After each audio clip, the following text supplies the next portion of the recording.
Šogad Baltūra izstāde savus apmeklētājus sagaida ar plašu turismu piedāvājumu klāstu. Gatavi jaunajai turisma sezonai ir arī Gulbenes novada ļaudis, kuri pie sevis aicina visus aktīvā turisma baudītājus. Atpūtas centrā Stāmeriene jums būs iespēja aktīvi atpūsties uz ūdens, pludmales volejbola iespējas, izjādes ar zirgiem, viesu mājas ar Gulbenes novadam raksturīgajiem ēdieniem, brīnišķīga daba un gulbeniešu viesmīlība. Tas viss jūs gaida jaunajā turisma sezonā.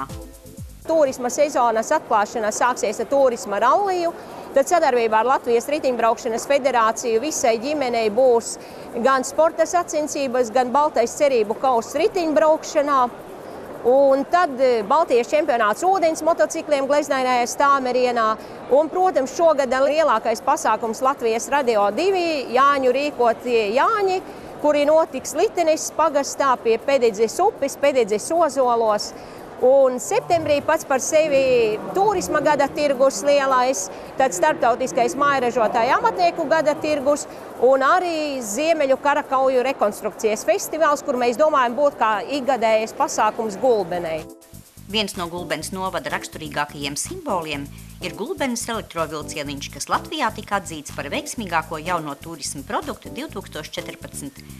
Visos nozīmīgākajos svētkos būs tvaika lokomotīva pieejama, un tā būs vienreizēja iespēja izbaudīt reāli tvaiku braucienā, jo 33 km garā līnijā jūs varat iedomāties 2 stundas braucienu ar tvaiku. Jūs nevarat to izbaudīt ne Latvijā vairāk, ne Lietuvā, ne Igaunijā un daudz viet Eiropā. Gulbenes novads ir arī lieliska vieta, kur organizēt konferences un biznesa pasākumus. Šogad vairāk pievērsīsim uzmanību konferenču turismam, jo mums ir ļoti izcilā 4-zvaigžņu viesnīca Vecgulbenes muiža, kur var pat līdz 400 cilvēkiem organizēt dažādas konferences kopā ar nakšņošanu un ēdināšanas pakalpojumiem.